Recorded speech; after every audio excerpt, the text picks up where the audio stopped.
¿Ven la pantalla, chicos?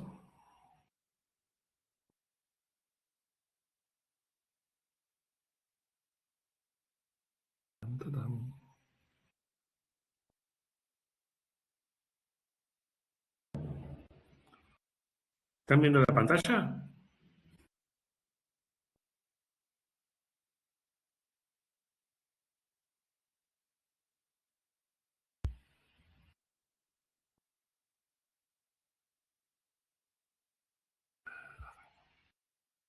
Entonces arrancamos.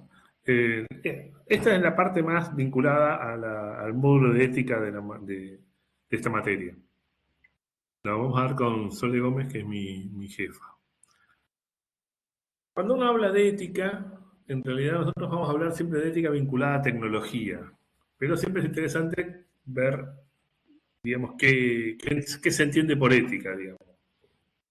La palabra ética deriva de la palabra griega ethos, carácter, y la palabra latina mores, costumbres. Y definen cómo los individuos se interactúan entre sí.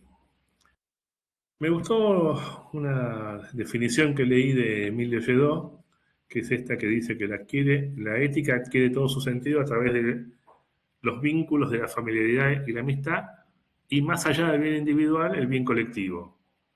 Es algo que también vamos a ver que es lo que recoge la declaración del Código de Ética de la Asociación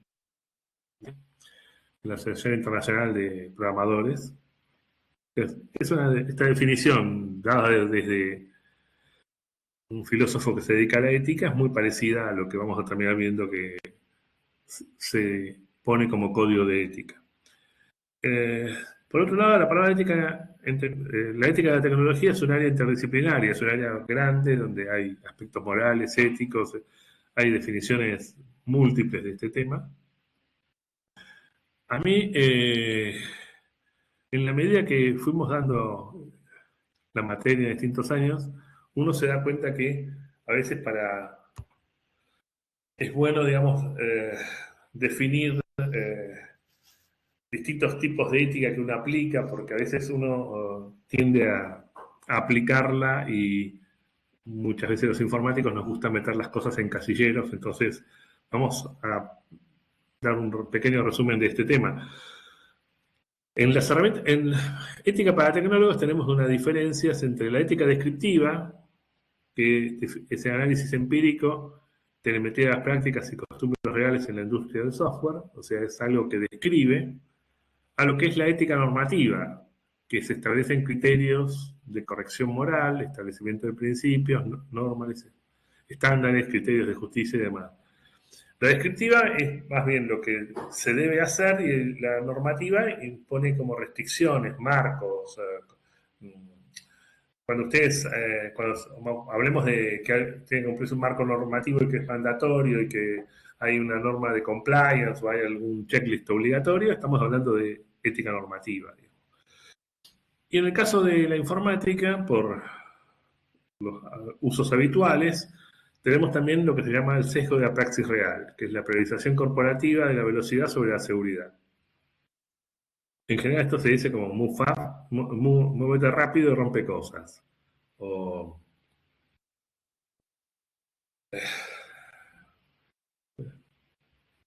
se usaba también el término quick and dirty, ¿no? Que es rápido y sucio, digamos. Y esta priorización de la velocidad sobre la seguridad afecta marcos normativos, códigos deontológicos y la praxis real revelan, en definitiva, qué valores gobiernan efectivamente la acción, digamos. Qué es lo que efectivamente va a pasar. Entonces, vamos a definir esto. Eh, vamos a dar una tablita de 4 posibles interpretaciones de ética. Una ética declarativa, que es la que dice qué valores debe sostener una organización o profesión. Es una declaración de principios, digamos, por ejemplo, priorizar la privacidad, ahí se pone algún ejemplo, digamos. La ética normativa, que es la que dice qué principios, deberes o criterios debe orientar la acción, digamos, cómo se enmarca lo que uno debe hacer. Por ejemplo, ahí caería el código de ética de ACM que vamos a ver un poco más adelante. La ética descriptiva, que es qué valores, prácticas y decisiones se observan realmente.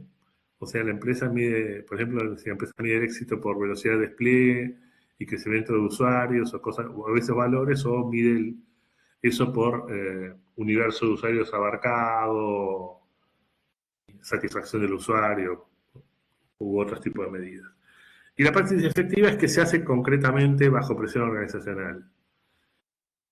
Esto es una restricción muy común, es si se lanzan nuevas versiones de un producto o algo incompletos para cumplir con un roadmap o para adelantarse a la competencia o cuestiones por el estilo. Entonces, bueno, como que estamos hablando siempre de ética, pero son distintas miradas de la ética, distintas formas de aplicarla después, ¿no? Sí, me olvido que tengo acá.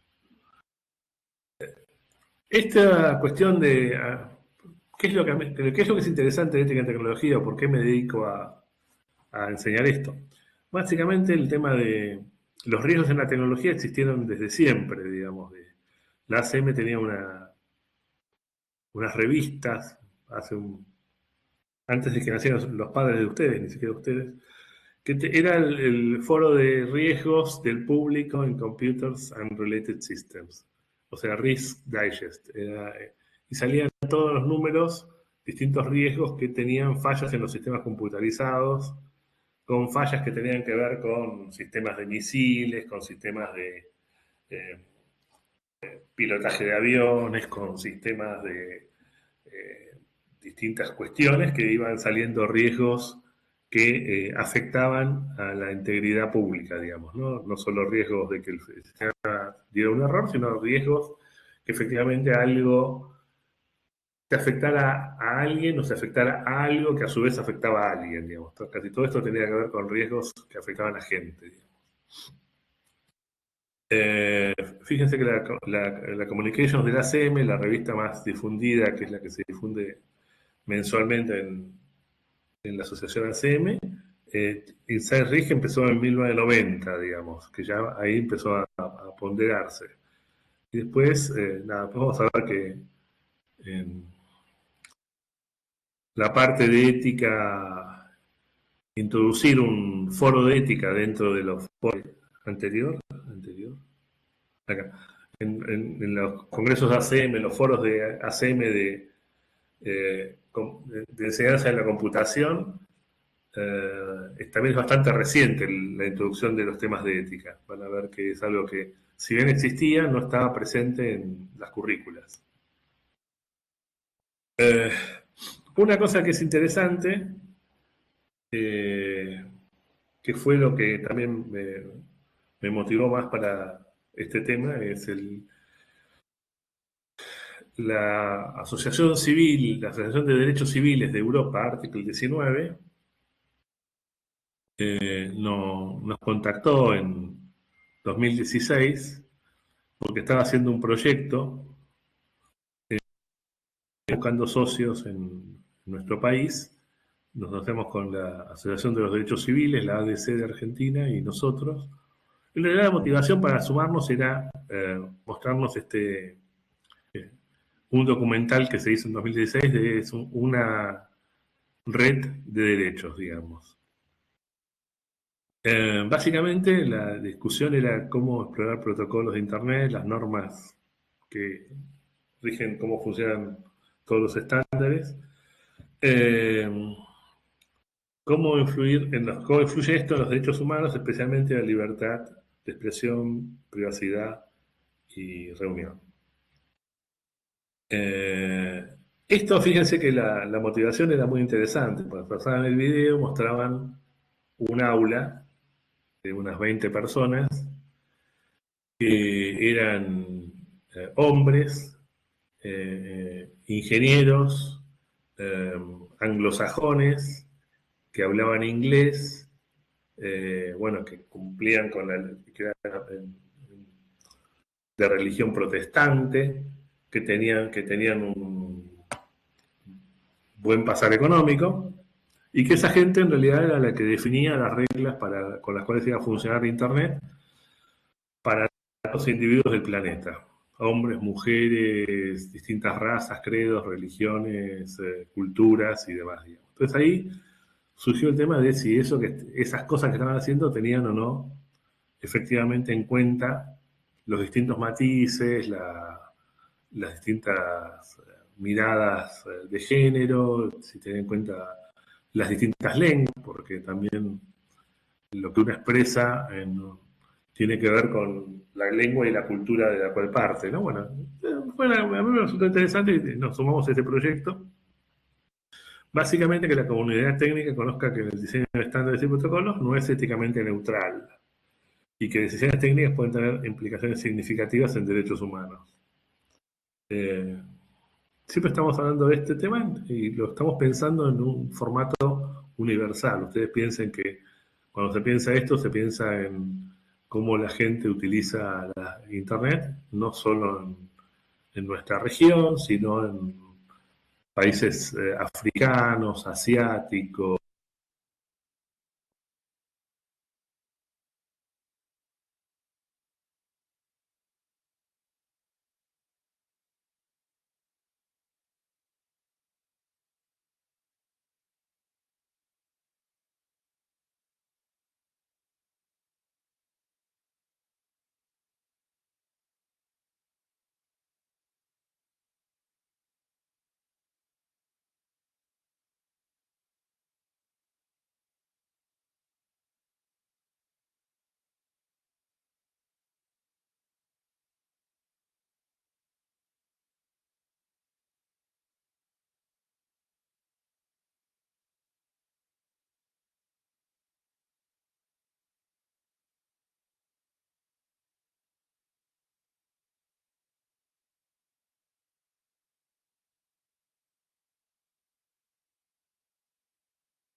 Volvimos a conectarnos, disculpen se cortó internet para variar.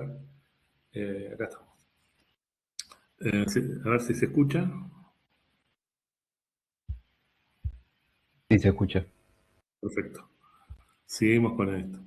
Entonces, como les estaba contando, en realidad generó este grupo en la Internet Research Task Force, que es la que redacta históricamente los RFC, o sea, todos los estándares de Internet son redactados por ese grupo, y empezaron a incluir un grupo que trabajaba en qué consideraciones deben tenerse los protocolos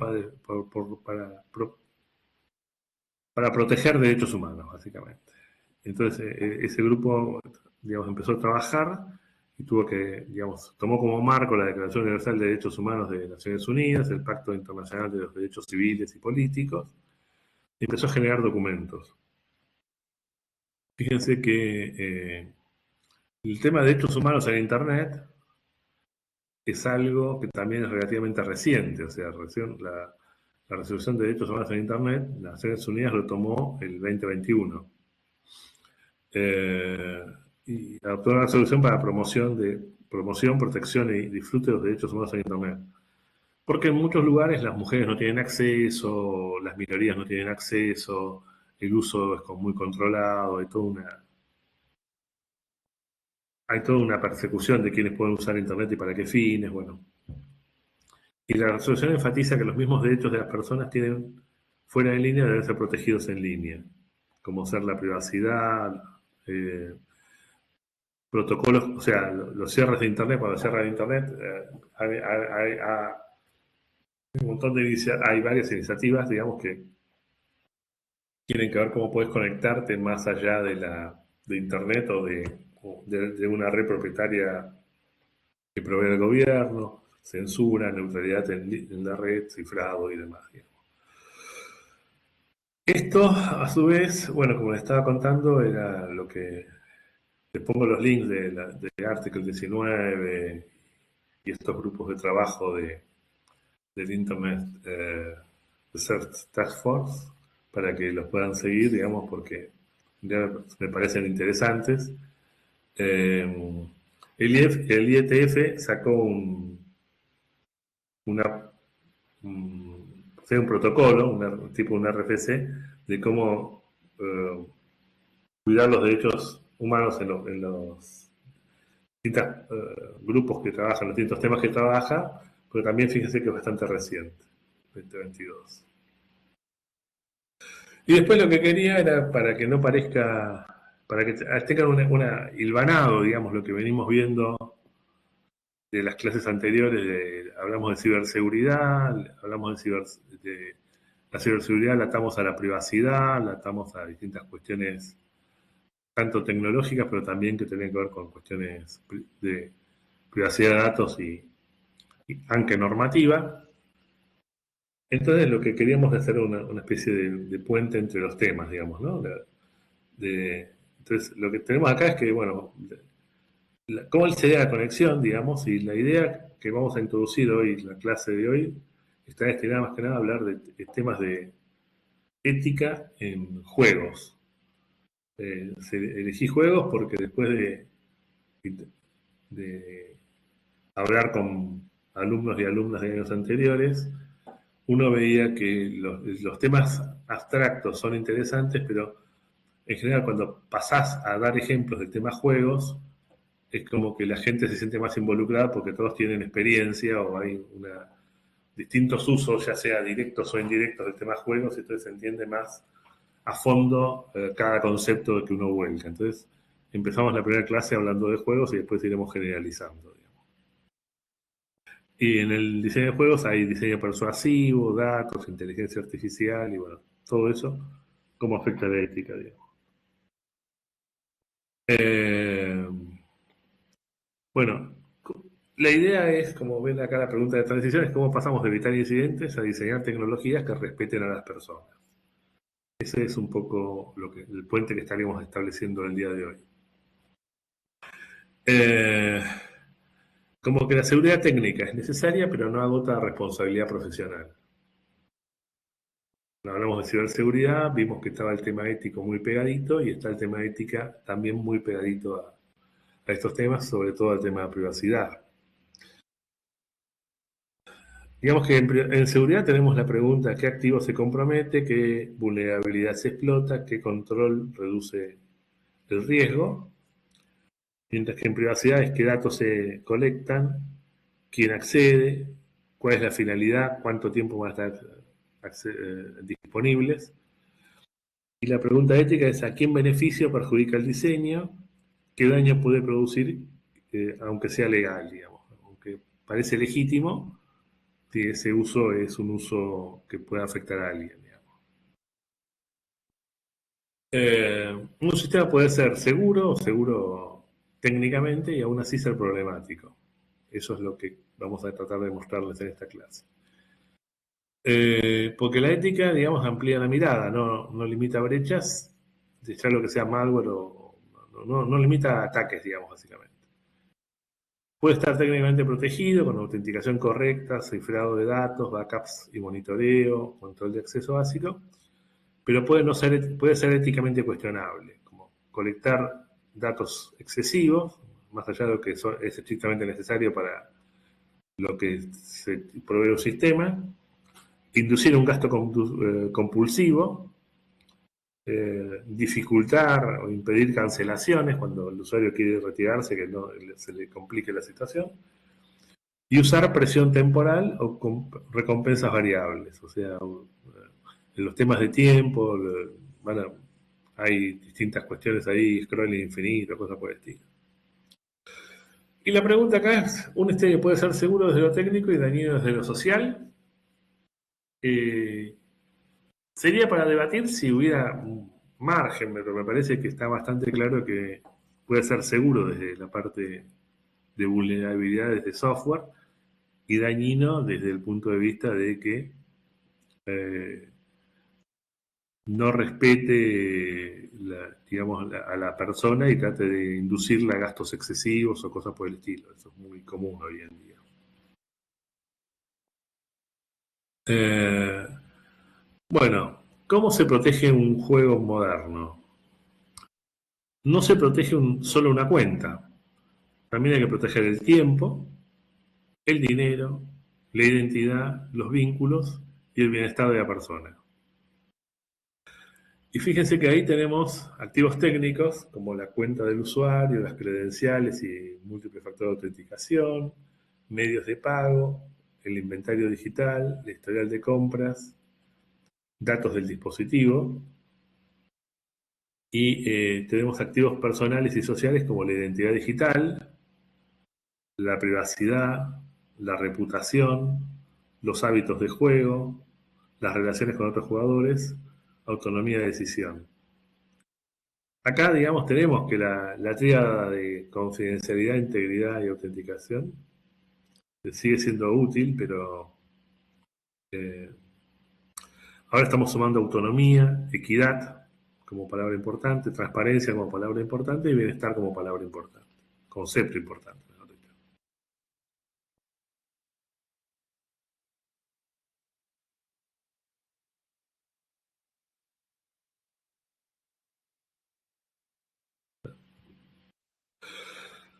Entonces, de acá estamos hablando de que el incidente en ciberseguridad sería que te roben la cuenta, que tengas una fuga de datos, que entre un malware o un phishing, un abuso de permisos o una falta de logs, que vos con un permiso hagas cosas que no te has autorizado.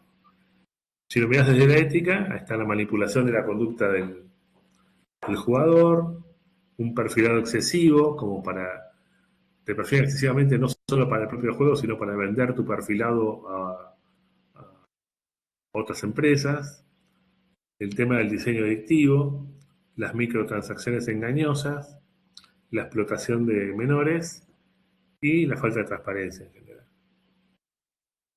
Y acá tenemos que este tema, la pregunta es eh, qué daño se produce y quién puede asumir la responsabilidad. Básicamente esa es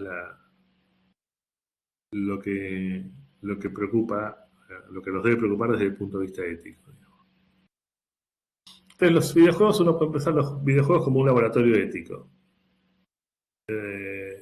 Concentran dilemas como el tema de datos, donde está el comportamiento, está la ubicación, están las compras, están las interacciones y las preferencias.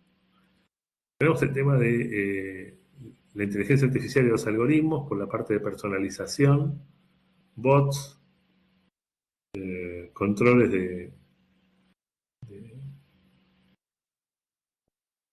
dispositivos, recomendaciones y moderación, digamos. Fíjense que la IA pues, tipea, o sea, por la frecuencia de tipeo, por el tipo de tipeo, detecta si estás nervioso, entusiasmado. Por cómo jugás, detecta un montón de tu estado emocional, básicamente. El, Después tenés el tema de monetización, que están las lot boxes, las cajas de recompensa, los pases de batalla, las microtransacciones y las monedas virtuales.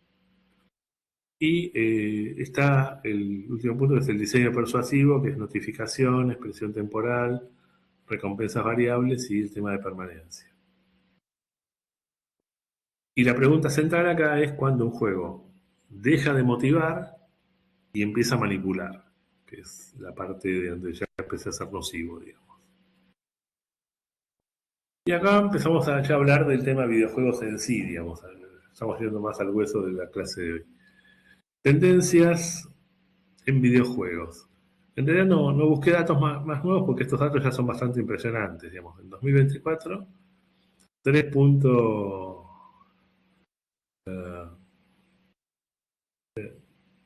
no, 3.320 millones de personas jugaban videojuegos en todo el mundo, hace más de 2 años.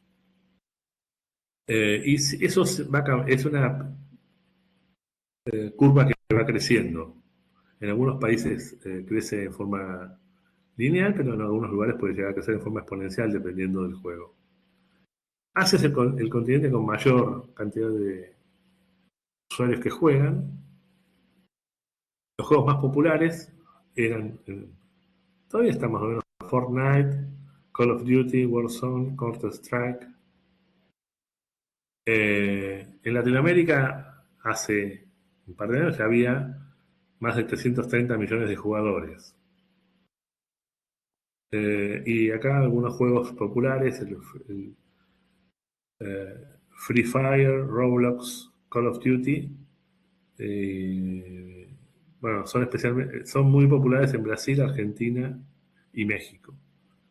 Las microtransacciones y las compras dentro de la aplicación son prácticas, que falta la palabra comunes, pero son prácticas comunes. Lo cual quiere decir que vos estás jugando, pero a su vez estás manipulando dinero, ¿no? Veamos qué pasa. Una de las cosas que más se criticó y critica y que se empezó a legislar es el tema de lo que es monetización y los lockboxes. Acá hay una diferencia porque si bien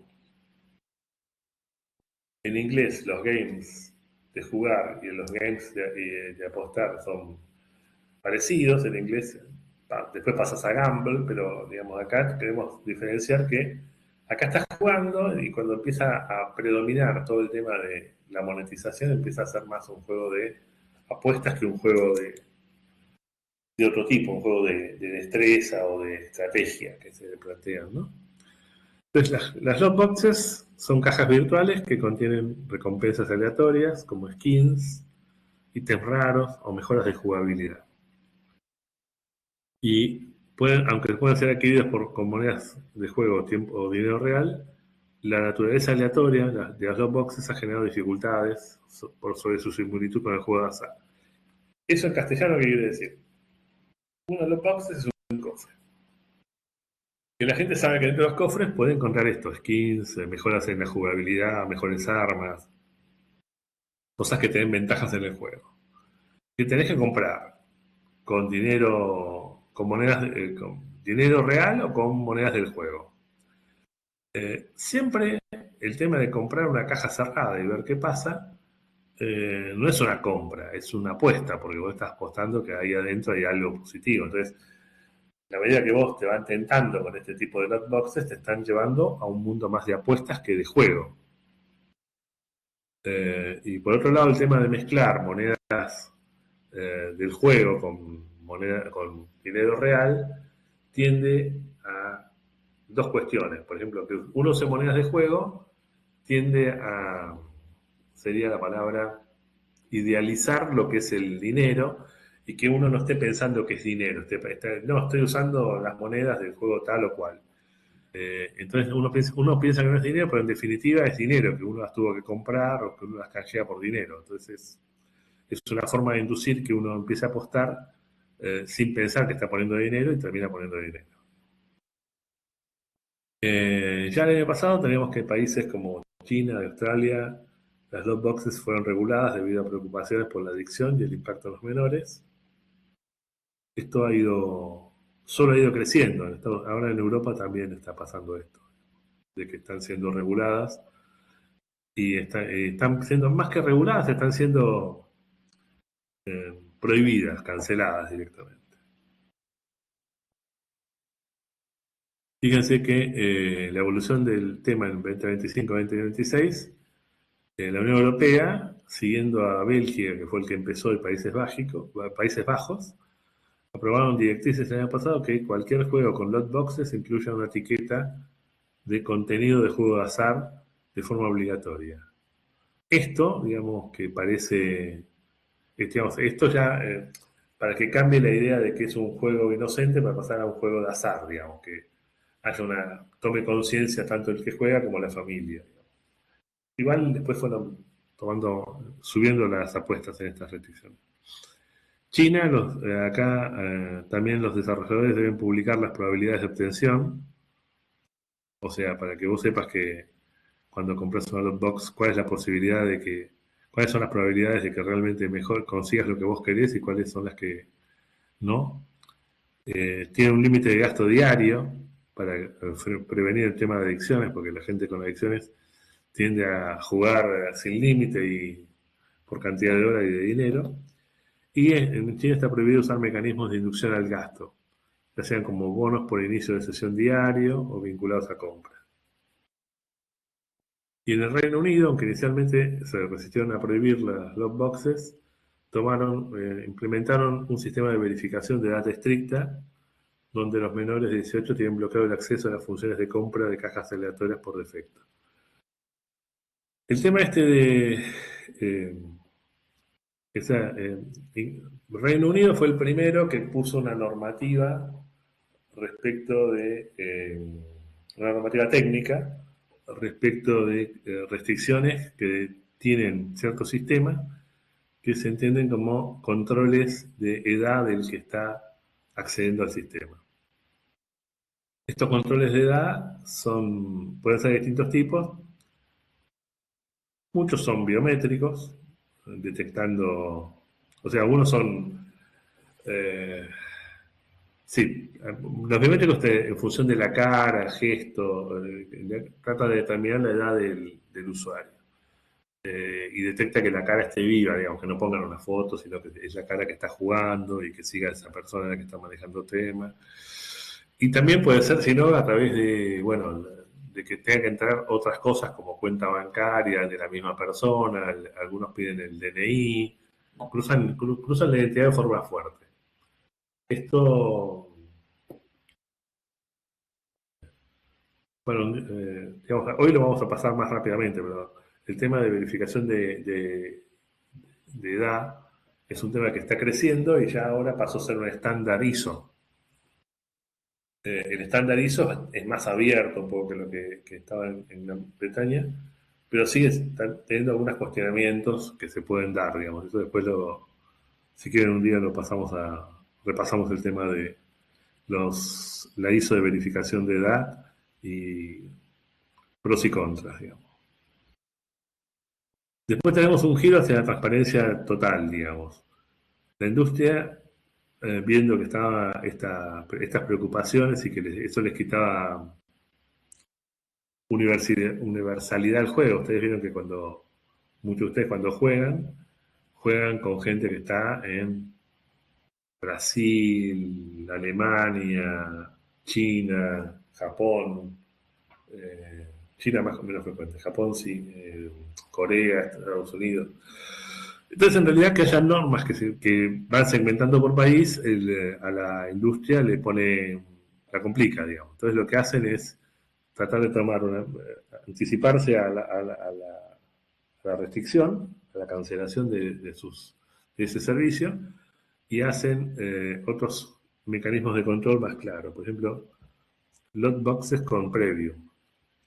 Acá, por ejemplo, habla del Epic Games o el EA Sports, ahora permiten ver el contenido de la caja antes de comprarla.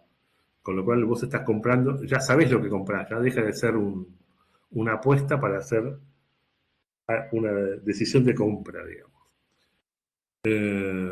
O garantiza un objeto raro tras un número específico de intentos también, como PT Timer o sistema de piedad, digamos. Entonces esto de alguna forma es para bajar la catalogación de que son sistemas que favorecen las adicciones de apuestas. Y la eliminación del pay to win en la investigación actual se distingue éticamente entre cajas que contienen skins, que son estéticos, y aquellas que contienen mejoras de jugabilidad. O sea, ítems que te dan ventaja. Vieron que, bueno, sí, todos lo saben eso, que puedes comprar o armaduras o armas o cosas por el estilo. Estas últimas están siendo eliminadas de los juegos debido a la presión de las comunidades y reguladores, en el sentido de que el juego deja de ser un juego de destreza donde las armas los escudos o lo que fuera, se obtiene porque estás jugando y estás avanzando el nivel, sino que vos vas y empezás a comprar y tenés todas esas protecciones y esos beneficios simplemente porque pones más dinero. Entonces pasa una competencia desleal, deja de ser un juego de estrategia para hacer otra cosa, digamos. Entonces el tema de que ellos para ser calificados como juegos son juegos que tienen que ver con esta táctica y estrategia, bueno, pasa esto, se tuvo que eliminar las compras de beneficios en la jugabilidad. Después tenés otra cuestión que es los impactos éticos del modelo de negocio de los freemium. El modelo freemium, que es un juego básico de forma gratuita, pero que requiere pagos para acceder a funcionalidades avanzadas, empezó a ser objetado. Porque aunque el modelo puede atraer muchos usuarios, también lleva a prácticas de microtransacciones. Las microtransacciones o compras o múltiples compras de bajo monto, por su característica de ser de bajo monto y demás, hacen que el usuario tienda a pensar que no está gastando y que entonces en realidad favorecen que uno siga haciendo microtransacciones y entonces llevan a una especie de adicción por comprar cosas con microtransacciones y un comportamiento compulsivo. Por ejemplo, en algunos juegos permiten a los jugadores avanzar más rápido si compran ítems premium, lo que puede crear una desventaja injusta para los que no pueden o no quieren gastar dinero adicional. Y esto es ahora, digamos, lo que se está poniendo como restricciones y se trata de que no se habiliten los juegos freemium, ¿no? Que son free, pero tenés que ir comprando cosas para avanzar, digamos. Bueno, esto a su vez genera todo un tema otro tema muy importante de los juegos, digamos, básicamente, es la parte de la usabilidad, digamos, diseño ético en la usabilidad de los juegos. En la usabilidad de los juegos aparecen estos 4 conceptos. El tema de evitar patrones oscuros, ingeniería temporal, complican las cancelaciones y que trabajan con recompensas emocionales. Eso es todo un tema muy importante que vamos a ir desarrollando un poco más adelante. Tenemos el control de gastos y límite de tiempo de juego, límite de gasto y tiempo para menores. En realidad hay para menores y hay para todo el público, porque en realidad las adicciones, cuando alguien juega más de una determinada cantidad de horas, es porque está teniendo una conducta adictiva, digamos, ¿no? Y restricciones para prevenir la adicción, eso, lo que decía, la cantidad de horas o la frecuencia de interacción o cosas por el estilo. Las alternativas éticas a las compras directas, compras sin costos monetarios, opciones sin costos monetarios, perdón, o recompensas basadas en habilidad o logros, lo que yo decía, que el juego tenga que ver más con la táctica y la estrategia y no solo con la compra. Y la transparencia en la experiencia del usuario, las probabilidades en las loot boxes y el desglose claro de costos.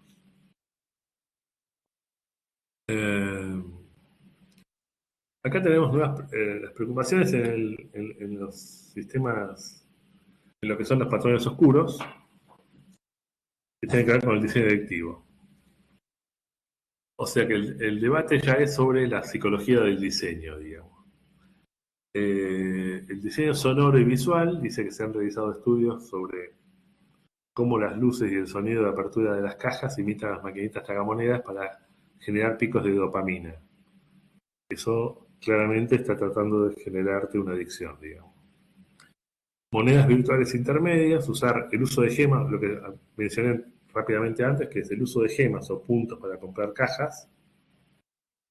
También se considera un patrón oscuro, ya que desvincula la percepción del gasto real del dinero, dificultando el usuario, específicamente menores, que entienda cuándo está gastando dinero y cuándo no. Entonces, las monedas virtuales intermedias también son otra preocupación, digamos.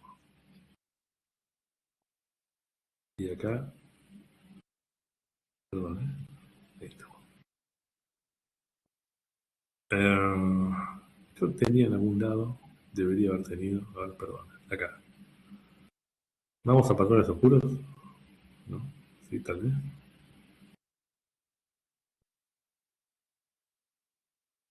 Bueno, acá en patrones oscuros tenemos esta, que es eh, esto, que un patrón oscuro entonces es algo, está en un juego que se agrega deliberadamente para causar una experiencia negativa no deseada para el jugador. Esto que se mencionaba para los patrones oscuros, que estamos hablando mucho de juegos, digamos, y que estamos hablando de cómo se trata de evitar que se usen patrones oscuros en los juegos. Los patrones oscuros están en todos los sistemas. Son formas de inducirte a que gastes o hagas opciones para, por ejemplo, en muchos sistemas de las redes sociales, los patrones oscuros lo que favorecen no siempre es una compra, sino que estés más tiempo en la red. Entonces el patrón oscuro lo que te hace es engancharte más tiempo en la red para que hagas más transacciones y como la red social lo que vende es, te perfila y vende con quiénes interactúas a terceras empresas, el patrón oscuro que te hace estar más tiempo dentro de la red social sigue siendo un patrón oscuro, digamos, no es casual, digamos, es un tema complejo. Eh, Después tenemos una cosa de patrones oscuros que, por ejemplo, el Dark Pattern Games, o sea, cuando aparecen muchas preocupaciones de un tema, muchas veces aparecen sitios que clasifican los juegos. Este Dark Pattern Games es un sitio de análisis de juegos dedicados a que ayudes a encontrar juegos que no usen trucos psicológicos para manipularte y convertirte en un adicto. Descubre patrones oscuros de los diseñadores de juegos para evitar desperdiciar tu tiempo y dinero. En realidad, este es una forma de evaluar si un juego tiene muchos patrones oscuros incluidos y eso lo pueden usar ustedes sería lo que los padres deberían usar cuando ven que su hijo está usando un juego, ver si ese juego efectivamente tiene patrones oscuros para habilitar o no el uso del juego. Vamos para atrás de vuelta. Acá estamos. ¿Ya llegamos? Sí. Y ahora se engancha con esto. En realidad, otra cosa que también resulta interesante es ver que, si bien siempre o muchas veces se mencionaba la palabra ética cuando se habla de videojuegos, en la Conferencia Mundial de Desarrolladores de Juegos del 2019, es donde esto se empieza a tratar, digamos. O sea, la verdad que antes se trataba puntualmente, pero no tenía una visibilidad grande, no había una panela arriba del escenario hablándole a todos los desarrolladores de juegos del mundo de estos temas. Y las líneas que se trabajaron en ese congreso fueron la conciencia sobre los sesgos en inteligencia artificial, o sea que los sesgos pueden influir en el diseño de personajes y sistemas de los videojuegos, situaciones de juegos donde ciertas personas repetitivamente enfrentan violencia o estereotipos negativos. Los estereotipos negativos en general que pasaban ahí tenían que ver con raza o sexo. Eh, Mostrando, por ejemplo, que los delincuentes eran de raza negra o que cada cosa por el estilo. Estos sesgos pueden surgir de prejuicios inconscientes del equipo de desarrollo o de la forma en que se propaga la IA. Entonces, existe empezar a tomar conciencia de los sesgos y empezar a medir los sesgos y empezar a pedirle a externos que digan si el juego que uno está proponiendo tiene un sesgo que muchas veces es un sesgo de diseño. Después tenemos el tema de la privacidad de datos y regulaciones. En Europa, con la legislación de privacidad, el GDPR, las empresas deben ser transparentes en la recopilación y el uso de datos de jugadores. Los panelistas enfatizaron la importancia de proteger la privacidad y regular la recolección de datos, básicamente evitando prácticas abusivas que puedan aprovecharse de los usuarios. O sea, cuanto más información tenés del usuario, más o te podés aprovechar vos o podés venderle información a un tercero. Y la responsabilidad ética en el diseño de experiencias, o sea, los diseñadores y desarrolladores de la inteligencia artificial deben considerar el impacto psicológico de sus productos en los jugadores, especialmente en los menores de edad. Evitar patrones oscuros, esto estamos hablando de 2019, antes de que empezaran a ser prohibidos por todos lados. La manipulación emocional, que es fundamental diseñar experiencias que respeten la autonomía y bienestar del jugador. Fíjense que otra cosa que se habla en ese momento, 2019, es la creación de inteligencia artificial que sea responsable y transparente, o sea, asegurarse que los usuarios sepan cuando están interactuando con la IA, que no se los engañe, que los jugadores puedan desarrollar vínculos emocionales los desarrolladores pueden desarrollar vínculos emocionales con personajes de inteligencia artificial, lo cual podría ser beneficioso, pero puede también ser peligroso si no se maneja de manera ética y responsable. O sea, que la persona se entienda que la IA es otra persona, puede tener connotaciones complicadas desde lo psicológico. Después tenemos la importancia de la diversidad en los equipos de desarrollo, lo que mencionábamos. Cuando se desarrolla consejo, habitualmente es porque en los equipos de desarrollo no hubo diversidad ni de género, ni de raza, ni de culturas. Entonces, contar con equipos diversos que puedan ayudar a identificar y mitigar sesgos en los sistemas de IA, tener personas de diferentes contextos, ayuda a anticipar cómo los usuarios percibirán ciertas decisiones de diseño y a crear personajes y sistemas más inclusivos. Y después en el tema que sería educación en ética y psicología para los desarrolladores de videojuegos y programadores deberían recibir formación en ética y psicología para entender mejor cómo sus decisiones afectan a los usuarios. Hacer comprensión de estos temas permite crear experiencias de juego más responsables y respetuosas. Fíjense que seguimos con recomendaciones de esa conferencia. Desafíos en el uso extensivo de datos y aprendizaje automático. Uno de los mayores riesgos de la IA y de la Big Data es que estos datos amplifican sesgos y prejuicios ya existentes. Se hizo un llamado a establecer procesos para revisar y ajustar continuamente los algoritmos y datos de los videojuegos. Y empoderamiento del usuario y control de la experiencia. Se propuso la idea de dar a los usuarios mayor control sobre los datos que comparten y su experiencia general en los videojuegos. Esto incluye opciones para reiniciar preferencias o cambiar el tipo de contenido que desean consumir, lo que podría ayudar a mitigar el impacto de contenidos no deseados o inapropiados. Sino que, bueno, eso, que la persona tenga control es algo que se propuso ahí, que no es tan frecuente en muchos juegos, digamos, todavía. Aún de 2019 acá no lo he visto en tantos juegos. Acá están los links, digamos, en la charla 2019. Salió sobre temas que los videojuegos pueden crear, como adicción, violencia, baúles de recompensa, patrones oscuros. Acá tienen los links. También está el tema de los lotboxes, digamos, que venimos hablando. Y el otro link, digamos, son los 3 links de las cosas que venimos hablando para, si desean chequearlo ustedes mismos, digamos. Lo que salió de ahí también es que la Asociación de Desarrollo Internacional de Juegos o de Gaming generó un código de ética y de valores que supuestamente deben respetar todos los que desarrollen juegos, digamos. Y bueno, y un par más de links de temas éticos en la literatura de gaming que me parece interesante que los conozcan. El patrones oscuros ya lo pasamos. En realidad, ¿qué cosa? Yo pensé que le había puesto algo acá y no le había puesto.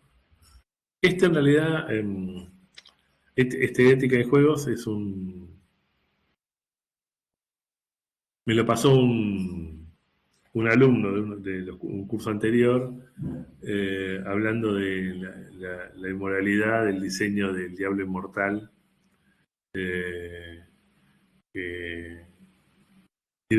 tiene toda una serie de problemas respecto a la monetización, y bueno, hay un videito que cuenta cuáles son los problemas. Dice, Diablo Inmortal era un juego que era free, que creció exponencialmente, pasó de muy pocos usuarios a una cantidad grande usuarios en todo el mundo muy rápidamente y que empezó a tener, y ahí se empezaron a saltar estos temas de cómo trabajar la monetización y demás, que hizo un clásico de diseños inmorales o inéticos, digamos. Y después tenemos el tema de ética en algoritmos, digamos. O sea, para todo esto en realidad está vinculado a ética en algoritmos. No es que después o antes tenemos esto. ¿Lo tengo? Sí, acá. Bien. Vamos acá primero. Eh, ¿Por qué está este y no está el que yo armé? Qué buena pregunta.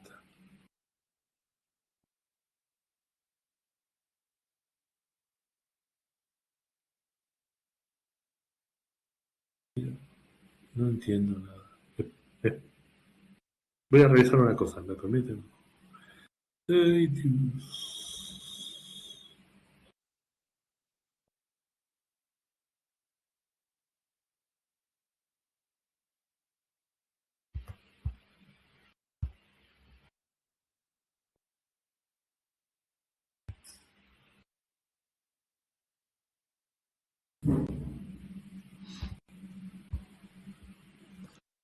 ¿Cuál fue la última? Vamos a abrir acá.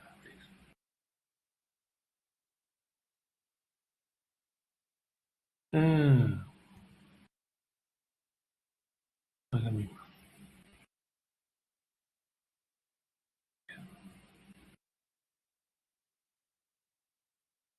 Esta es la que tengo.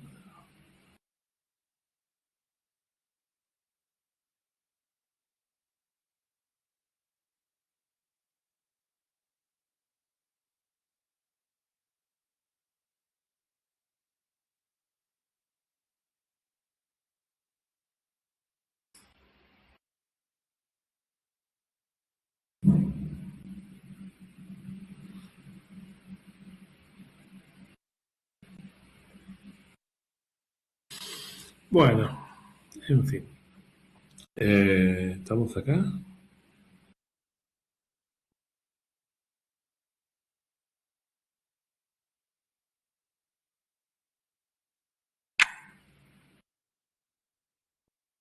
Eh, les, les pido disculpas, en realidad la presentación que mandé no es la ultimísima. Así me di cuenta cuando llegué a la parte que más modifiqué.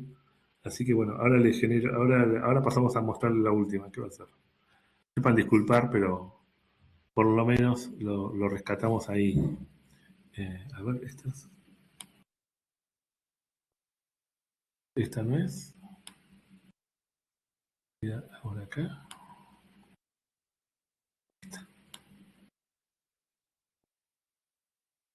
Esta. Bueno, seguimos con ética en algoritmos.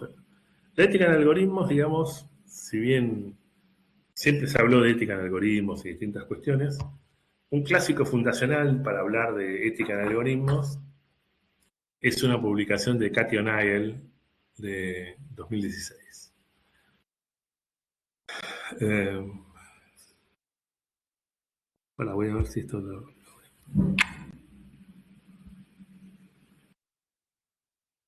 ¿Están viendo la presentación? ¿Ven la presentación de Cathy O'Neill de 2016? No, no estamos viendo nada. Qué vergüenza. Eh, Bien, para que lo tengo que ver cómo lo rescato. Acá.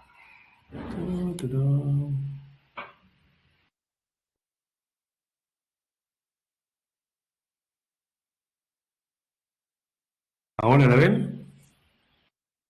Ahora sí. Bien. Después hubo la presentación corregida, pero bueno, en principio a partir de acá es lo más interesante.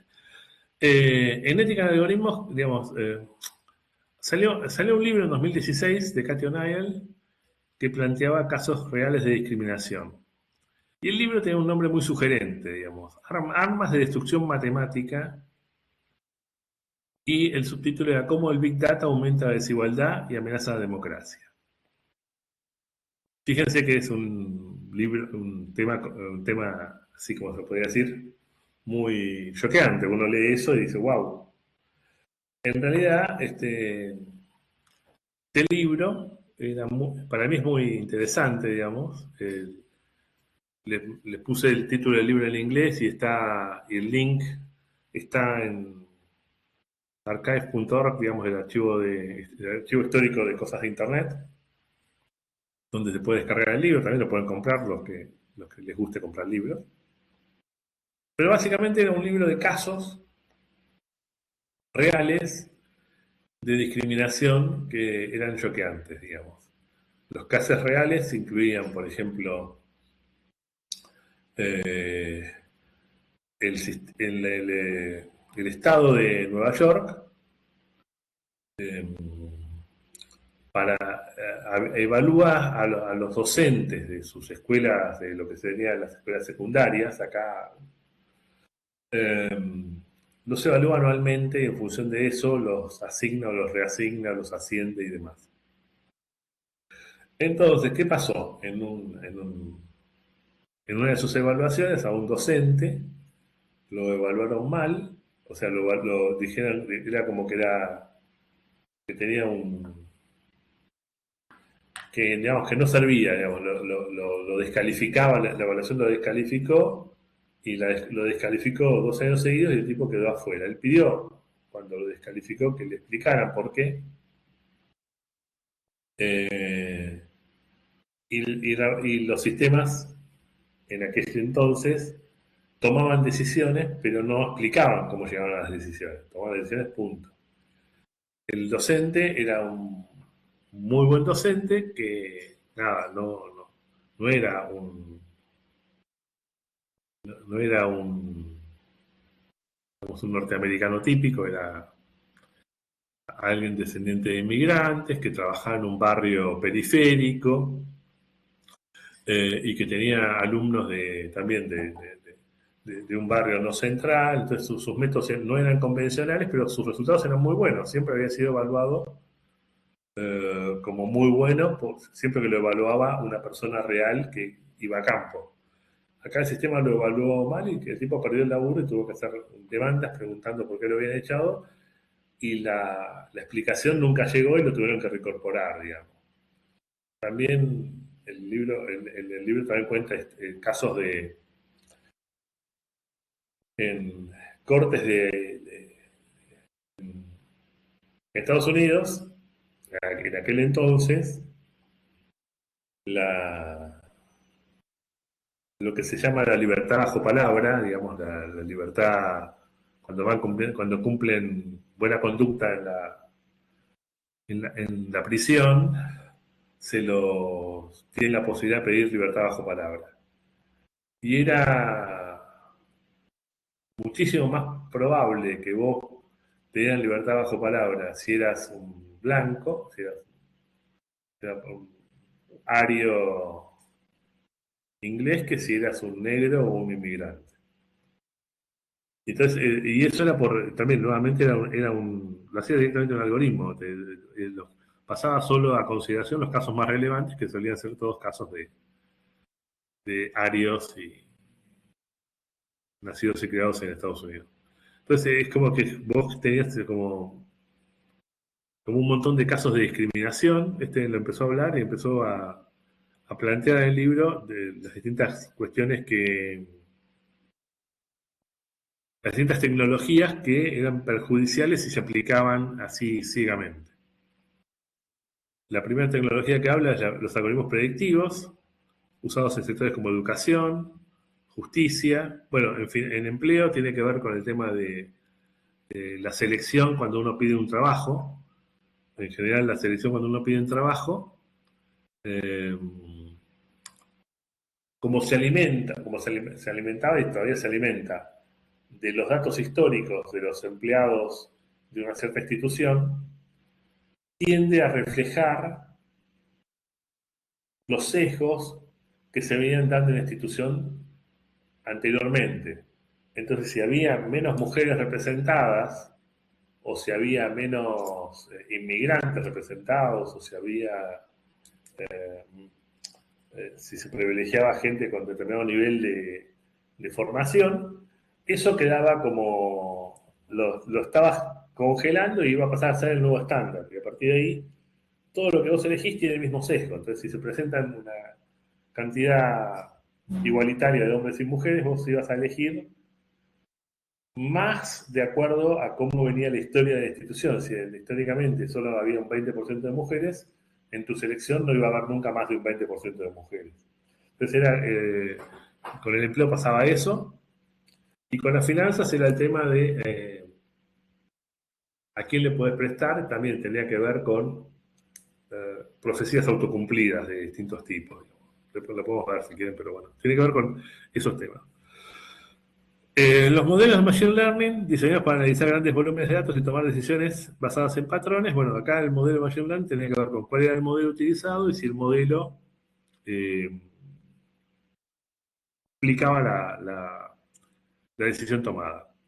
Y Big Data es un amplio análisis de datos recopilados de distintas fuentes, muchas veces sin el consentimiento informado de los usuarios, ¿no? Esto empezó ya a trabajarse acá con redes sociales, pero ya acá esto tiene que ver con información de distintas fuentes, digamos. Podemos mencionar otra después, sí. Eh, También tenemos el tema de otros riesgos éticos planteados, como la falta de transparencia. Los algoritmos eran cajas negras que no explicaban cómo se tomaban las decisiones. Y acá tenemos dos cuestiones. Fíjense que cuando decimos falta de transparencia muchas veces no explican la decisión.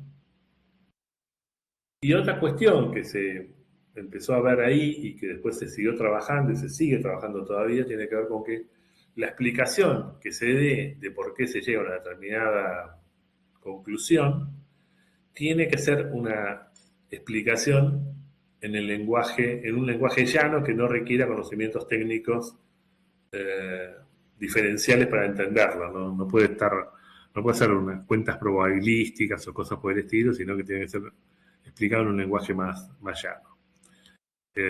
Porque si no, la explicación solo convalida una decisión, digamos, no la explica, digamos. Bueno, después tenemos el tema de discriminación sistémica. Los modelos tienden a perpetuar o amplificar sesgos sociales preexistentes debido a datos históricos sesgados. Eso, el caso clásico que se da de esto es el tema de ¿vieron los mapas de seguridad de los mapas de inseguridad de una ciudad? Se hacen en función de los detenidos y los casos las denuncias y los casos, bueno, todo eso en realidad eh, empezó a ser cuestionado porque en realidad si vos tenés un barrio que considerás peligroso, tiende a haber más patrullaje, tiende a haber más denuncias, tiende a haber más arrestos, entonces eso era como que una profecía autocumplida donde había, no sé, donde se empezaba con más problemas de seguridad, era como que se iban exacerbando porque no había, eso era un ciclo que se iba auto incrementando, digamos, ¿no? Entonces, solo amplificaba el riesgo social, después empezó con discusiones de otro tipo, en el sentido de los sesgos vinculados no solo a estos temas de inseguridad, sino a temas de los valores de las propiedades inmobiliarias y cosas por el estilo. Son sesgos que se amplifican a sí mismos. Después tenés el impacto negativo en poblaciones vulnerables, o sea, las decisiones algorítmicas afectan de manera desproporcionada a las comunidades marginadas. O sea, comunidades marginadas son comunidades que están poco representadas y estas cosas que manejan Big Data y que toman decisiones en función de datos históricos tienden a seguir marginando a la misma población, ¿no? La falta de objetividad, se confía en resultados como neutrales porque los da un sistema y no una persona, pero hay sesgos inherentes tanto en el diseño como en los datos. Y la falta de responsabilidad, esto tiene que ver con que los diseñadores de algoritmos a menudo no rinden cuenta por los daños causados. O sea, vos diseñás el algoritmo y como que el algoritmo tiene vida propia, no es que alguien lo programó para que haga determinada cuestión. Ahí arranca todo el tema o arranca más el tema de ética en algoritmos, ¿no? Después, la siguiente persona muy destacada en estos temas de ética en algoritmos es Cui Bolanwini, que era un estudiante del MIT, que en realidad estaba haciendo sus estudios en el MIT y tenía que usar un sistema, y para entrar al sistema tenía que identificarse. Para identificarse el sistema usaba eh, identificación facial. Entonces ella intentaba identificarse con su cara y el sistema no la reconocía. Y no la reconocía, e intentaba y volvía a intentar, y sus compañeros sí podían, sus compañeras sí podían, pero a ella no la reconocían. Hasta que tomó la decisión de ponerse una especie de una máscara blanca, como que ella, en lugar de ser una afrodescendiente negra, era una persona de raza aria. Y ahí, a partir de ese momento, el sistema sí reconocía esa cara y sí la dejaba entrar al sistema. Y entonces empezó a investigar qué era lo que pasaba con esa autorización negada y por qué ahora siendo blanca. Y entonces lo que ocurría es que el algoritmo era un algoritmo open source, que uno diría que no tiene sesgo, y que había sido entrenado con un dataset online. Y que en ese dataset online no había ninguna persona de raza negra. Entonces el algoritmo reconocía los datos y, digamos, identificaba y clasificaba según lo que había sido entrenado. Y era pero a ella le había perjudicado porque no le había dejado hacer su trabajo en tiempo y forma porque no la reconocía. Esto la hizo quejarse profundamente y generó todo un movimiento muy interesante de la Liga de Justicia Algorítmica, que se mueve no solo en Nueva York, bueno, MIT es Boston, en Boston, sino está en San Francisco, en Los Ángeles, creo que en Nueva York. Eh, Porque en realidad el tema de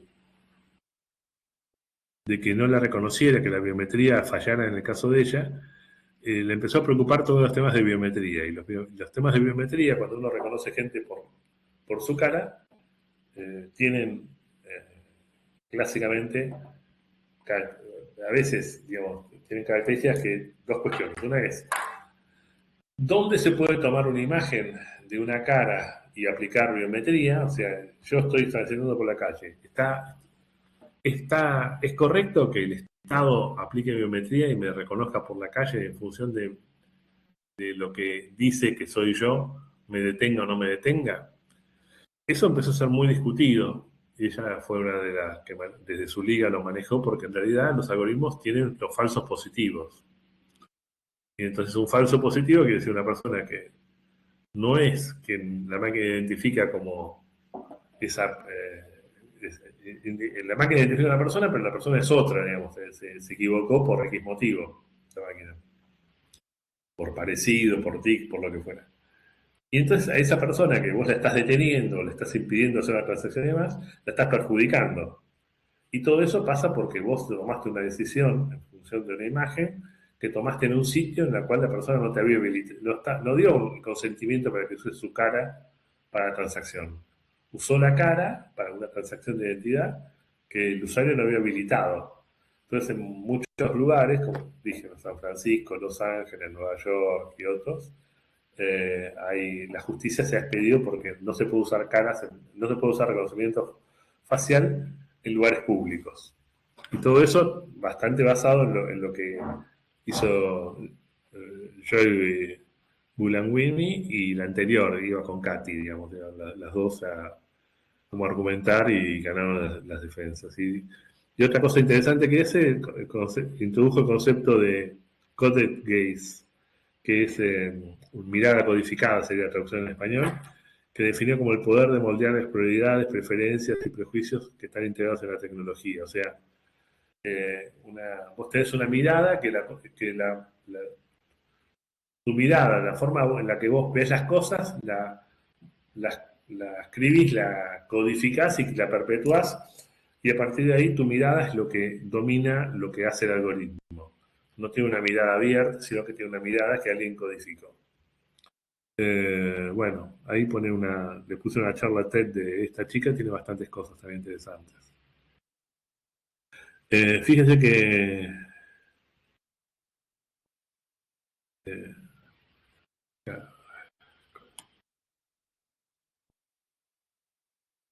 eh, no sé si la expliqué o no la expliqué, qué cosa que estoy.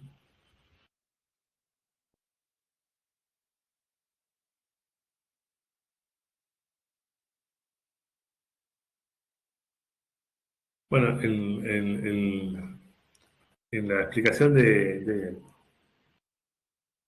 digamos, en el enfoque de ella, digamos, en lo que se llama prejuicio cifrado, las tecnologías tienen básicamente estas cuatro cuestiones, que es la discriminación algorítmica, que amplifican sesgos existentes en datos históricos, la vigilancia de la privacidad, o sea, el reconocimiento facial vulnera derechos individuales, lo que le estaba contando como con el caso de este reconocimiento ilegítimo de alguna persona en la calle, la falta de transparencia, que son decisiones algorítmicas, son opacas e inapelables, o sea, tienen que ser explicables y apelables. Apelables básicamente quiere decir que tiene que haber un hombre, tiene que haber la máquina toma una decisión, se explica, pero la apelación no la tiene que tomar la máquina, la tiene que tomar un ser humano. La responsabilidad ética, la tecnología carece de mecanismos de rendición de cuentas, que es una cuestión que se sigue discutiendo, y la desigualdad sistémica, la automatización tiende a replicar y reforzar injusticias sociales, lo que hablábamos de que los sesgos los multiplica, digamos.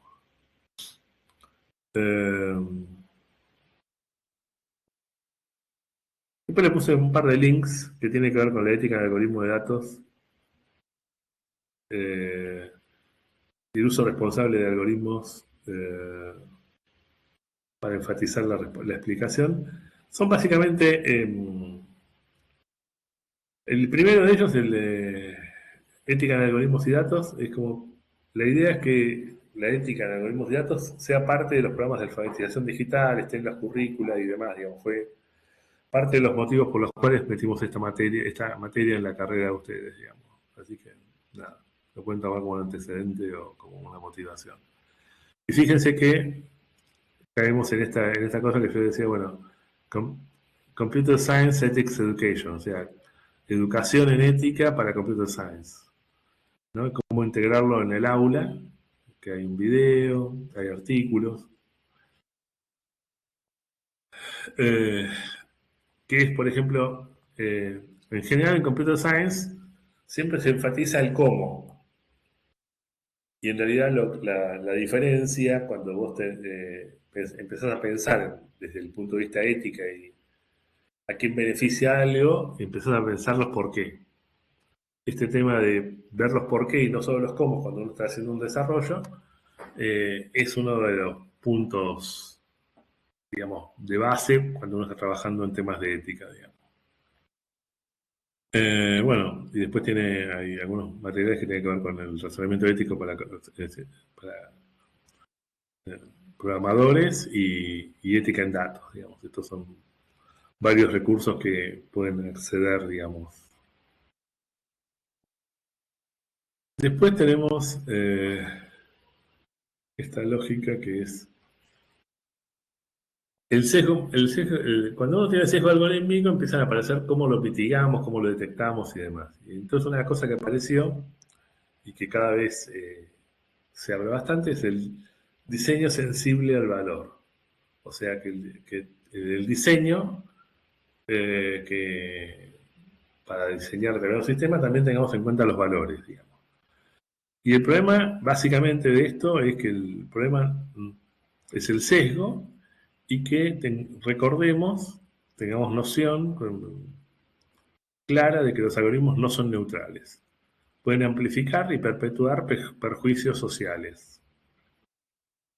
Ejemplo del sesgo es el caso de Compass de Estados Unidos, que sobreestimó el tipo de reincidencia de afrodescendientes. ¿Se acuerdan que yo les decía que la reincidencia de afrodescendientes estaba sobreestimada respecto de los arios, digamos? Y básicamente, cuando uno está mirando los tipos de sesgo, tiene como distintos tipos de sesgo. Después apareció uno más, pero hablemos de estos tres. El persistente, que se originaba en instituciones y prejuicios sociales, que sería un poco lo que diríamos que viene de la historia, es el sesgo de datos históricos, básicamente.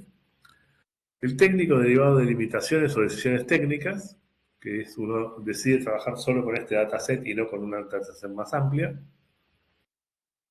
Y el emergente, sobre el uso surge del uso, emergente a valores cambiantes y desajustes contextuales. Digamos. Usar una cosa que fue pensada en un contexto, lo usas en otro. O sea, algo que fue pensado para identificar manzanas, lo usamos para identificar limones y podría no funcionar. Digamos. Bueno, ¿qué le pasa a este muchacho?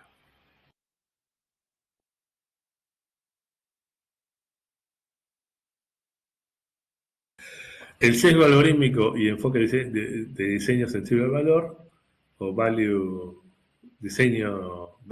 Sensitive Design, eso BSD.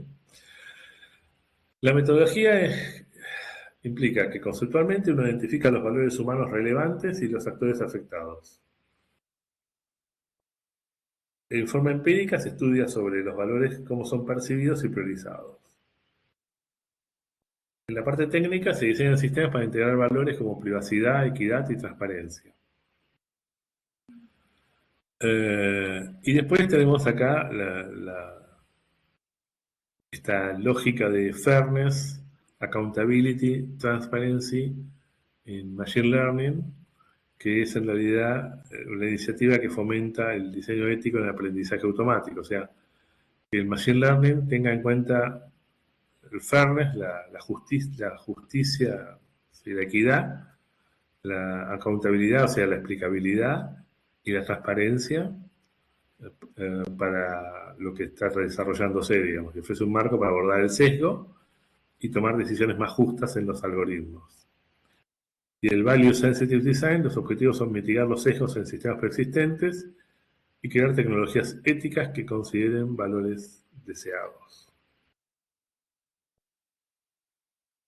Fíjense que en el sesgo algorítmico y el enfoque del diseño sensible al valor, el sesgo y equidad hay que tenerlos muy presente. El aprendizaje automático puede reproducir sesgos a través de conjuntos de datos sesgados, decisiones subjetivas en el diseño de modelos, relaciones indirectas entre datos y características protegidas. Investigadores proponen métricas y restricciones para mejorar la equidad algorítmica. Estamos ahí de vuelta con el Fairness, Accountability, Transparency y Machine Learning, que fomenta metodologías éticas en el diseño. Esta es una metodología que tiene que ver con que uno diseñe en forma ética. Los retos y oportunidades. Las críticas es que se utiliza de manera limitada y fragmentada. Entonces se ignoran algunos principios claves como la interdisciplinaridad y Bueno, sé que yo les decía que para evitar sesgos una cosa importante es el tema de que en el equipo de desarrollo, en el equipo que toma las decisiones, sea heterogéneo respecto de todo, de formación, raza, género, clase social y demás, digamos. Después tenemos el tema de... ¿Me equivoqué? Acá. Después tenemos el tema de contribuir a diseñar sistemas que consideren no solo los valores técnicos, sino también valores sociales y culturales. Esta parte la vamos a enfatizar bastante en este módulo. Y relación con sesgos cognitivos. Los sistemas pueden perpetuar sesgos humanos o ayudar a mitigarlos si son diseñados correctamente, ¿no? Perpetuar sesgos humanos es lo que yo hoy mencionaba como coded gaze, digamos. Es uno de los riesgos que hay que tratar de mitigar. Y la conclusión es que es crucial abordar los sesgos algorítmicos no solo desde el diseño técnico, sino también desde una perspectiva social y ética más amplia. El diseño sensible al valor ofrece herramientas para integrar valores humanos en el diseño tecnológico, contribuyendo a sistemas más justos y responsables. Recuerden que estos son herramientas y que es importante cómo las aplicamos. Después, para motivar y para dar ejemplos, no sé si alguno de ustedes no vio el documental Nada es privado o The Great Hack, que está en los canales de streaming, que es el que habla de la técnica utilizada en el escándalo de Cambridge Analytica, digamos. ¿Se acuerdan que este fue un caso muy famoso después de que fueron los que ayudaron primero a ganar a Trump en la primera elección, digamos? Y acá había varias cosas que hay que tener en cuenta. Uno era la recopilación de datos masiva. Facebook fue la fuente de datos principal, y la aplicación This is Your Digital Life, que era un test de personalidad, recopiló datos personales, no solo de los que hicieron el test, que no te aclaraba que lo hacía eso, sino también recopiló la información personal de todos los contactos de esa gente, digamos, ¿no? En total se accedieron a datos de 87 millones de usuarios sin el consentimiento. Y el perfilado psicométrico es utilizando psicometría, que estudia las características psicológicas y de comportamiento. Los datos recopilados se analizaron para crear perfiles psicológicos individuales. Entonces, las personas se caracterizaban en categorías tales como persuadibles, individuos indecisos que pueden ser influenciados, segmentos de interés, perfiles con opiniones políticas específicas o vulnerabilidades emocionales. Y acá un comentario. Ustedes vieron que desde que se pusieron de moda el tema de las redes sociales, hay mucha gente que mide cuánta gente sigue a alguien, digamos. Entonces ustedes vieron que uno puede comprar seguidores. Yo puedo comprar 10.000, 100.000 seguidores. Una cosa que uno se entera analizando estos temas tiene que ver con el tema de por ejemplo, la característica de los seguidores, los persuadibles son más caros que los otros, porque en realidad los persuadibles los puedes convencer de cualquier cosa. Y en realidad una cosa que a mí me causó gracia, cuando lo vi la primera vez me causó gracia, no sé si ahora me causaría, tiene que ver con que los terraplanistas, si yo tengo un conjunto de seguidores que son terraplanistas, eran como muy apreciados tener seguidores terraplanistas, porque los terraplanistas son más fáciles que se crean cualquier cosa. Entonces, no sé si en el grupo tengo algún terraplanista que me debe estar puteando, pero en principio los terraplanistas se consideraban como persuadibles y muy fáciles de inducir en distintas prácticas, por ejemplo, votarlo a Trump, digamos. Sigamos.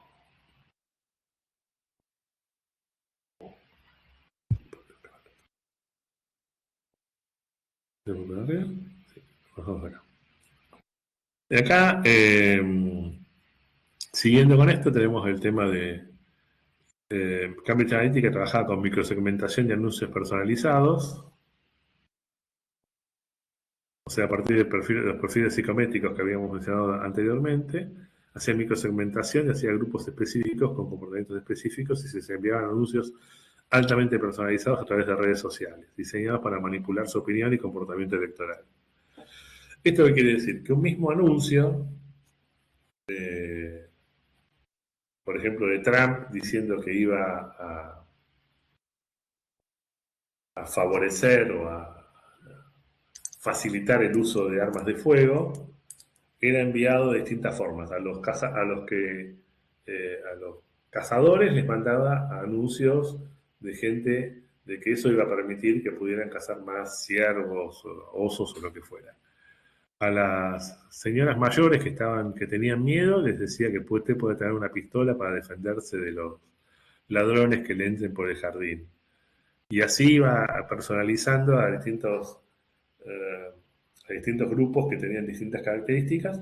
El mismo mensaje era como que no todos veían lo mismo, cada uno veía lo que quería ver, digamos, a los patriotas que defendían su país, digamos, ¿no? Entonces, esto de la microsegmentación de usos personalizados, según el perfil que sacó de antes, es complejo porque es una forma de manipulación, digamos, básicamente, ¿no? Eso empezó ahí y no está terminando, sigue pasando la microsegmentación. Después tenemos el tema del uso de inteligencia artificial, que se emplean algoritmos de machine learning para analizar los datos, identificar patrones y optimizar la precisión de los mensajes dirigidos. Como que la IA permitía predecir cómo reaccionaría cada segmento ante distintos estímulos publicitarios. Esto, fíjense que ya estamos pasando de detectar cómo sos a inducirte comportamientos y hasta a predecir cómo vas a reaccionar, digamos. Eso que empiezan a saber qué decisión vas a tomar ante determinado input, es algo que va evolucionando y lo vamos a ver también como otro de los riesgos más adelante, digamos. Y después está el tema de la manipulación emocional. Los mensajes no solo eran políticos, apelaban a emociones fuertes como el miedo, lo que decía la señora que veía entrar un ladrón en la casa, o la ira con los hiperpatriotas, o la inseguridad, o se utilizaban noticias falsas y contenido polarizante para amplificar divisiones sociales y captar la atención de los usuarios. Fíjense que esto pasó hace 8 años y sigue siendo muy actual, digamos. ¿No, 8 años? No, hace 7 años, por ahí, 6, 7.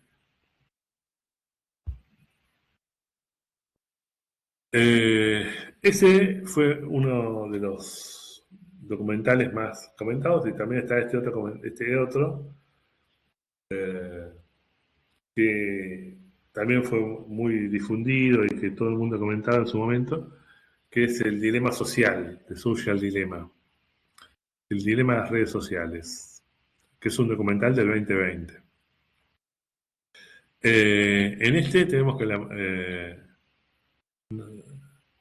digamos, en este, digamos, el tema es un documental que la persona que hace el documental, ¿qué hace? Habla con ex empleados de Facebook, Google, eh, que digo, 4 o 5 redes sociales, no me acuerdo cuáles, tendría que revisar.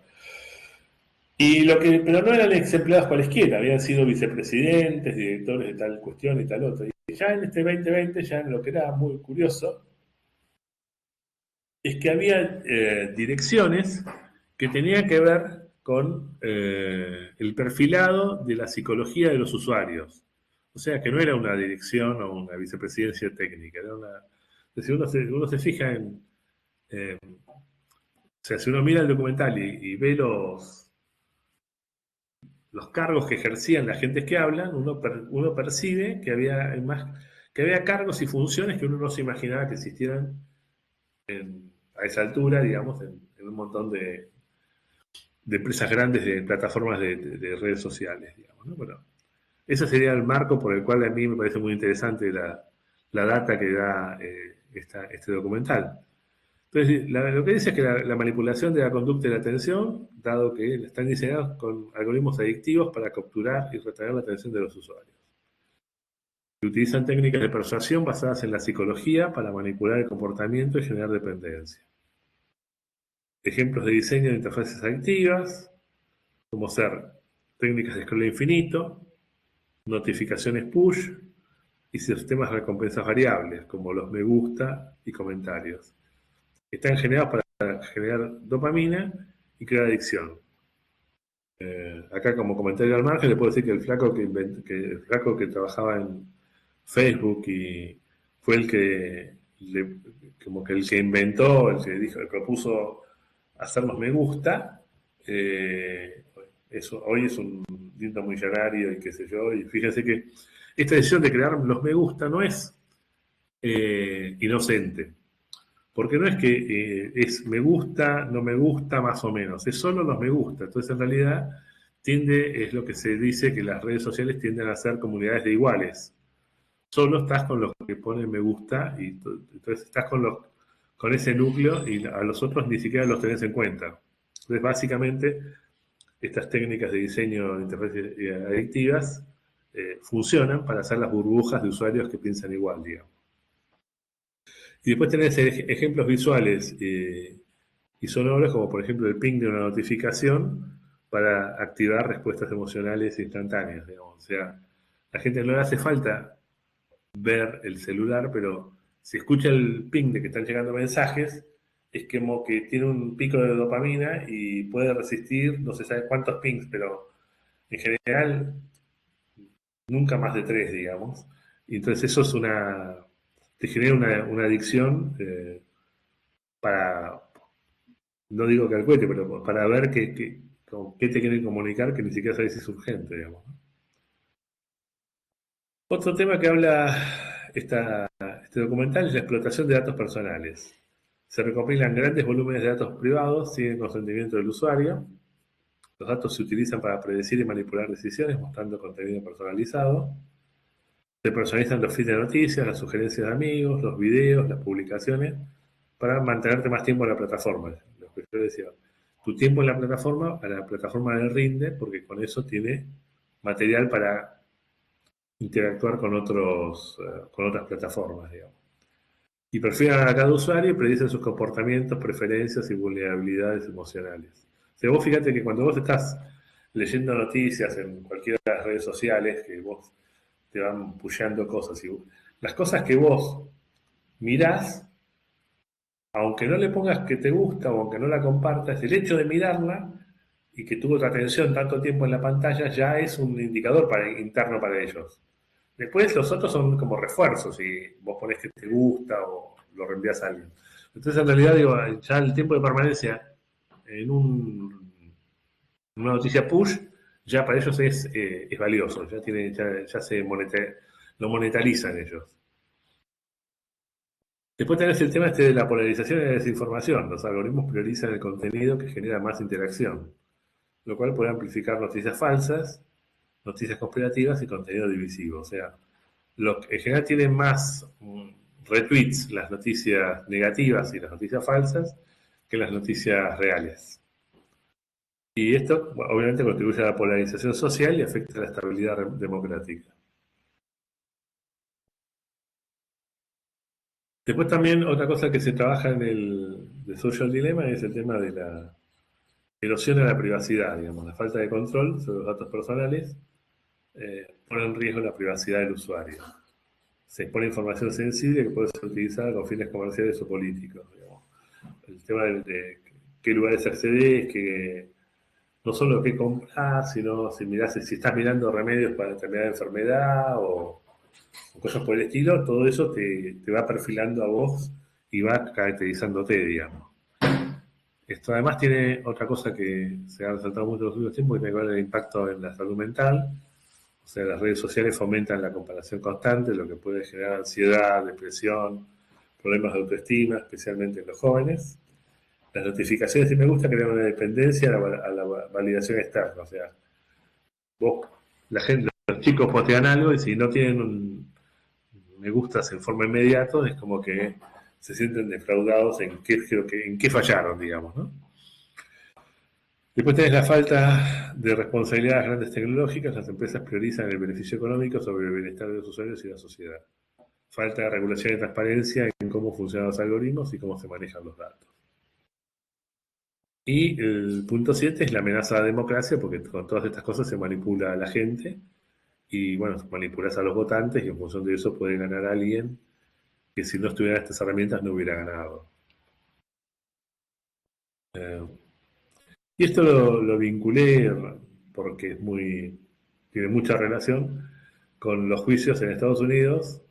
Empezaron hace unos años, no me acuerdo, 23, acá, 2023, arrancaron. En 41 estados de Estados Unidos empezaron demandas a Meta por enganchar a las redes en las redes sociales, por hacer adictivas las redes sociales para menores. Fíjense que esta demanda, lo que a mí me causó gracia o me pareció significativo para tener en cuenta es que es la mayor demanda, el mayor volumen de demanda y en la mayor cantidad de estados de Estados Unidos desde el juicio de las tabacaleras. La verdad que es bastante significativo. Y lo que pasó desde el inicio de los juicios es que lo que antes eran solo acusaciones en papel, llegaron a las salas de justicia. Eso es la parte interesante, lo que en el papel o en las redes sociales. Y el juicio de referencia, está el nombre de la persona que lo arrancó, en febrero de 2026 comenzó en Los Ángeles un juicio clave que es la referencia contra miles de demandas. El caso se centra en una joven identificada KGM, que alega que el diseño adictivo de Instagram y de YouTube la enganchó desde los 6 años, provocándole depresión severa y trastornos alimenticios. Fíjense que este juicio, que arrancó ahí, tuvo que ir Zuckerberg a declarar, o sea, ha tenido que comparecer en el proceso. La estrategia de Meta fue argumentar que la crisis de salud mental es multifactorial, incluyendo la pandemia, la presión escolar y que la empresa ha implementado más de 30 herramientas de seguridad, o sea que han tenido en cuenta el tema. ¿Qué pasó?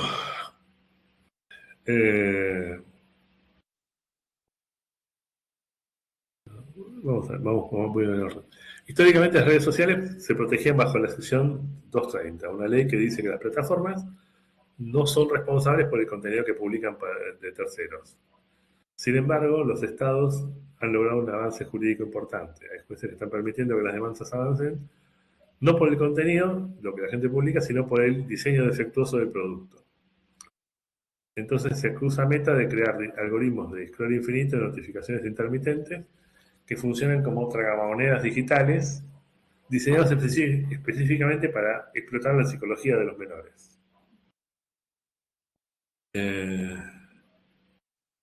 Y acá es donde aparece algo muy importante, que fue lo que volcó el juicio a favor de la denuncia, que filtraciones y documentos judiciales desclasificados ante el proceso han revelado información comprometedora. El proyecto MIST reveló un estudio interno de Meta donde encuestaron a 1.000 adolescentes y padres, confirmando que la empresa conocía el impacto negativo en la autoestima, pero priorizó el tiempo de permanencia en la app. O sea, conocía esto, pero no hizo nada. Es como cuando las tabacaleras veían que la nicotina era adictiva, pero seguían sin tenerla en cuenta. Y documentos judiciales indican que Meta no solo sabía que millones de niños menores de 13 años usaban sus plataformas, violando sus propias reglas y la ley COPA, sino que activamente evitaba cerrar las cuentas para no perder usuarios futuros. O sea, crear un usuario desde chico hace que el usuario después sea un comprador leal, digamos, un lector leal. Entonces, eso, básicamente, este proyecto, para este estudio interno y estas cosas que estoy diciendo, lo que volcó el juicio fue digamos que empleados internos de Meta hicieron denuncias y aportaron información de que había estos documentos que después la justicia los concretó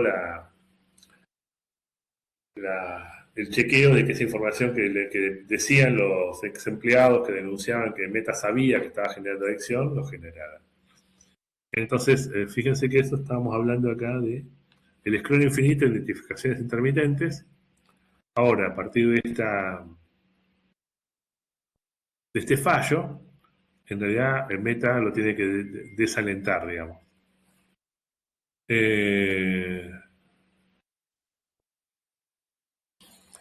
Esto que les planteaba de cómo está viniendo la mano y demás, hay un nuevo escenario que para mí es interesante para lo que es ética en tecnología, que es lo que en Europa se llama la Digital Fairness Act, digamos, la acta de equidad digital de Europa.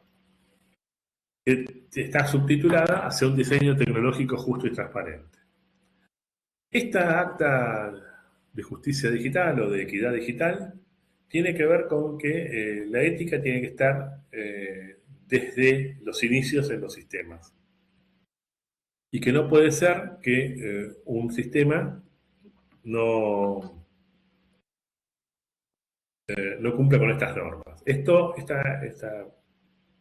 acta que está en tratamiento en la Comunidad Económica Europea y que sería sancionada este año, tiene antecedentes en legislaciones similares que tomaron básicamente los Países Bajos, Dinamarca y demás, con estas cuestiones que vamos a mencionar ahora punto por punto. La erradicación de patrones oscuros. Lo que veníamos hablando de patrones oscuros, se prohíben legalmente las interfaces diseñadas para engañar, manipular las decisiones de los usuarios, como el scroll infinito y las explotaciones y las notificaciones que explotan la dopamina. ¿Te acuerdas de las notificaciones de sonido que te hacen estar alerta? Otra cosa es la transparencia en la arquitectura de la elección. La obligación de mostrar costos reales en lugar de monedas virtuales intermedias, las gemas o los puntos, para evitar la desvinculación del gasto real. El otro punto es la protección de vulnerabilidades, prohibición del uso de algoritmos que detecten estados emocionales frágiles como soledad, ansiedad, para incentivar microtransacciones o compras compulsivas.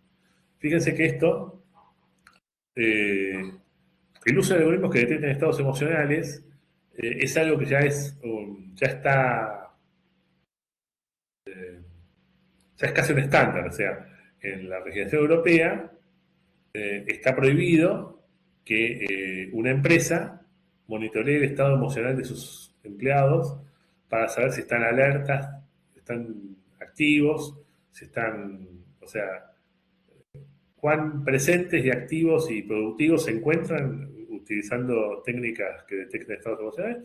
Eso está vedado. Pero cuando son cosas que no tienen que ver con que vos estés en una empresa, sino que vos estás accediendo a un sitio de algo y si el sistema detecta que vos estás frágil, puede alentarte a que vos compres cosas o motivarte y cosas por el estilo. Entonces, nada, esto es una protección que me parece muy interesante. Hablaremos un poco de algunas cosas de esas, pero en principio me parece interesante tenerlo en cuenta en los diseños y si quieren, después hablamos de Temu, de James, si quieren, para ver como ejemplo de cómo te van enganchando. Después tenés el derecho a la salida fácil. Es el proceso para cancelar suscripciones o cuentas debe ser tan sencillo y directo como el proceso de alta, eliminando complicaciones en la cancelación. O sea, ustedes ven que para muchos sistemas suscribir al producto, al servicio, son 2 clics. Y para salirte son 50, tenés que reconfirmarte, pero estás seguro que usted se quiere ir, no quiere cambiar de producto. Bueno, todo eso, ahora tenés un derecho a salida fácil, tiene que estar garantizado. Y seguridad por diseño para menores. Una configuración obligatoria de los niveles máximos de privacidad y límites de tiempo y gasto por defecto para menores de 18 años. El diseño de protocolos y estándares no es éticamente neutral.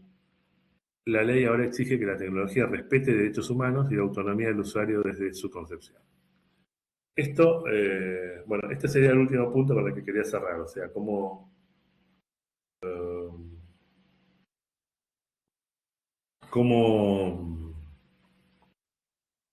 está evolucionando el panorama de lo que es la ética, y mucho de esto, como se van dando cuenta, tiene que ver con ética y juegos, ¿no? Así que estamos en ese punto. ¿Dónde estoy ahora? Acá. Bueno, vamos acá. Y dejo de compartir. Así que, nada, esto sería la clase de hoy, digamos.